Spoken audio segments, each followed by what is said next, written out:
Hi everyone, I'm Jennifer Hancock. I am the Bollywood Humanist. I like to watch Indian movies. I happen to be a humanist. I run Humanist Learning Systems, but I like Bollywood movies and I watch a lot of them. And so I do these reviews and reactions where we not just talk about the movie, but we talk about the humanist message in the movie, if there is one, or how we feel about the social topics that are being discussed in the movie as humanists. And today I'm going to be discussing Oh My God, which is it's a movie that came out several years ago. It's produced, I think, by Akshay Kumar. Stars Akshay Kumar as the god Krishna, and it's basically a movie about an atheist from a Hindu background who sells idols for a living, and his shop is destroyed in an earthquake, and it's decided that it's an act of God, so the insurance companies don't pay out a claim for his business. So he's out of his business is gone. He can't get money from the insurance companies for it, and everybody tells him it's an act of God, and that's just the way it is. So he decides to sue God to get his money back, and he does that in the form of suing some priests who claim to be God's representatives on earth. And into this, he does get beat up, as you can imagine, because religious people don't really like having their faith challenged in that way, and in real life and in the movie. So he gets beat up and he loses his home, and the home is sold to Krishna, who happens to be the god Krishna.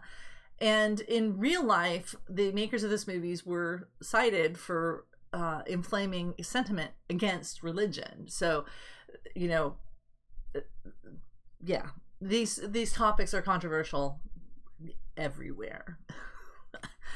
So as a humanist, let's talk about this a little bit. Now, this movie does star Akshay Kumar as Krishna, and he's gorgeous.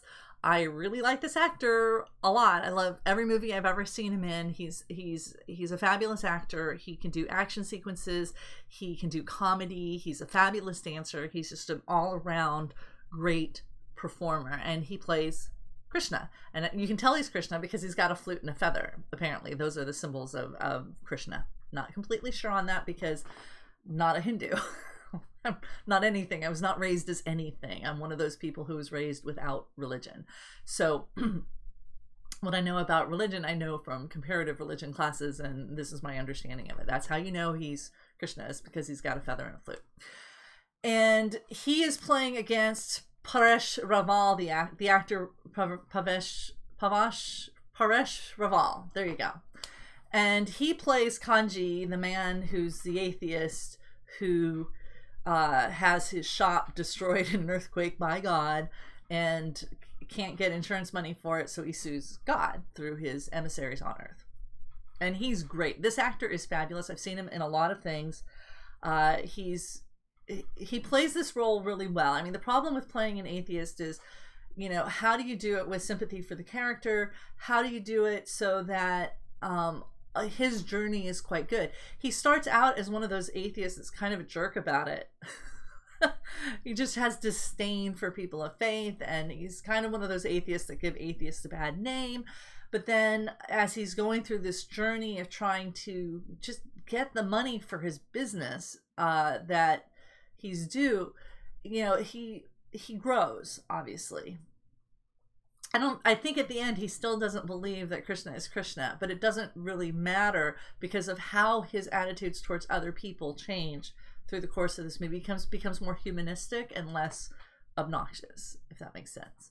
And I really like that about him. And this actor, Paresh, does a really great job with all aspects of his character's personality in terms of playing that arc in a very sympathetic, obnoxious and yet sympathetic way. So let's look at the trailer, or part of the trailer anyways, and discuss the movie as a movie and also the humanist elements in the movie. Now, like I said, he's a purveyor of idols, and for him it's a money-making business. He views his customers as saps that he is taking money from because they deserve to have their money taken because and this is really funny. They're on a pilgrimage, and he's gave all the guys alcohol, but he views his customers as saps, as fools who believe in something silly and they deserve to be taken advantage of.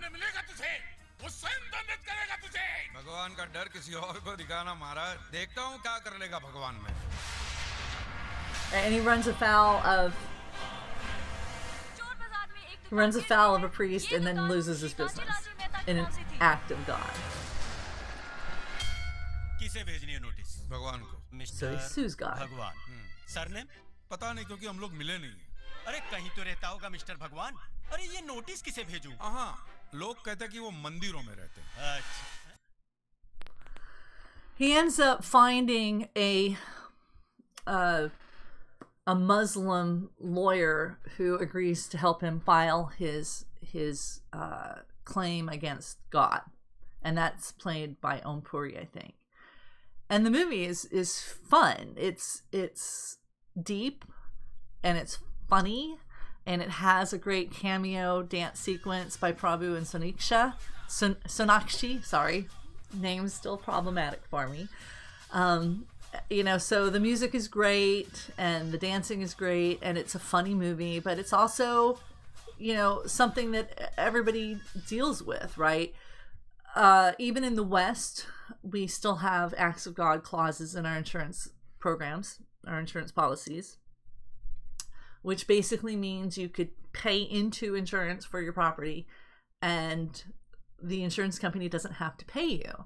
And I've had this happen to me in medical care before. I've never had a problem with my property because I've never had a problem with my property, but it's technically possible for insurance companies to not pay out if whatever happened is an act of God, meaning that God wanted it to happen, and so fixing it is clearly would be considered against God's will if you believe in these things.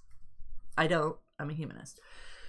So the underlying content of this movie is quite deep and actually an important thing to discuss, because the underlying question is, should insurance companies be allowed to not pay out on insurance if they decide that God wanted whatever this was to happen?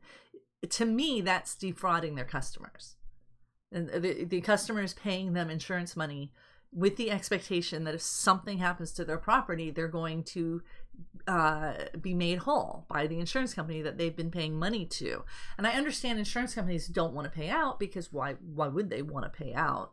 It's not in their best interest to pay out, but that's the business of insurance. And it really, because I've had this happen to me in medical insurance, it really pisses me off. The idea that I could be paying in sometimes a lot of money and be denied coverage because someone at the insurance company decided I wasn't worthy for whatever reason. That to me is fraud, just flat out fraud. And he was right to sue, and they wouldn't let him sue because this was considered an act of God by everybody.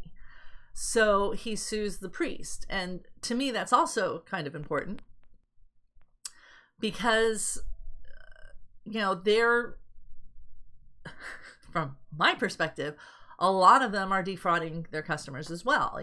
They're saying they speak for God and they know what God's will is, even though God's will, we are told repeatedly, is unknowable. And in this case, we're talking about a very specific God in a pantheistic religion, which is Krishna, in a pantheistic religion. So, but they take people's money and then curse people, and they don't always act well. And we all know it. And that's kind of what the movie PK was about, right? Was that these God people are making claims, and they're not making good on their claims. If you bought a vacuum cleaner and it said it could do X, Y, and Z, and it can't do X, Y, and Z, you'd want your money back. And that's kind of the same thing here, right?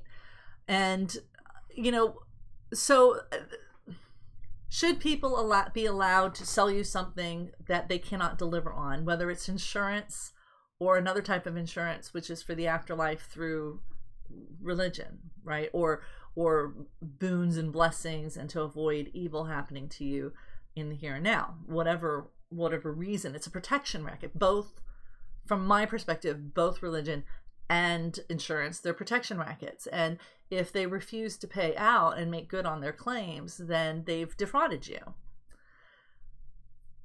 And that's not okay. It shouldn't be okay in either case.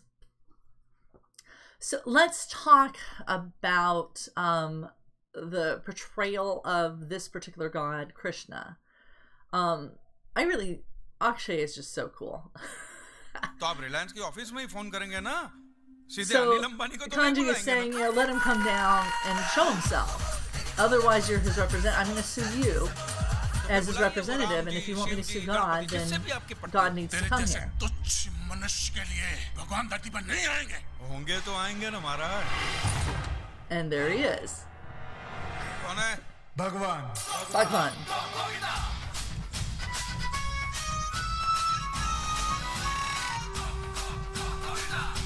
Oh, he's so hot. He's so cool. You know, Akshay's portrayal of Krishna is really, really good. He's really, really cool. He rides this motorcycle. He dresses really nice, and he's just, you know, everything goes his way. Like, he can even make the clouds go onto the moon. So he's portraying, it's not that he's a guy who thinks he's God, although our atheist thinks that this guy is Pagal, is crazy, right? That he's just a guy who thinks he's God. But this, in the movie, he's really God. So let's talk about how different portrayals of God, because this does play into the plot of the movie, which is the God's representatives on Earth who claim to know God's will, versus the God in this movie who does not like these emissaries for him, and helps our atheist win his case against these God people. And I think that's, you know, I like this sort of character. Like, I don't believe in God myself, but if God was like this, it would be okay. I wouldn't have any problem with a God like this. I have huge problems with the way God is portrayed by the priests, various priests in different religions. But this sort of portrayal of God is quite nice. And we see this in Western movies too. There's the Morgan Freeman's in Evan Almighty, where God comes down and chooses this guy named Evan to build him an ark in the modern day times. And Evan's, that God, Morgan Freeman's God, has got a really good sense of humor, and he works in mysterious ways, and he's, you know, the outcome is good. And he does not, the people who claim to speak for God don't. They don't know anything about him. They don't know him. They've never met him, and they don't know what his will is. And that kind of portrayal of God, I actually kind of like. I still don't believe God exists, but if that sort of God exists, I'd be perfectly fine with it. Wouldn't have a problem at all. So I do like this sort of portrayal, and I don't think that's, you know, a betrayal of my humanism. I like the character specifically because the character of God is human, and that's what's attractive to me. The very human qualities of God in these movies is what makes this God okay to me. Now, this movie also has cameos by Prabhudeva and Sonakshi Sinha, and they do a dance sequence, the Go-Go Govinda dance sequence, and it's fabulous. I could watch them dance all day, to be honest. We'll just watch it for a little bit.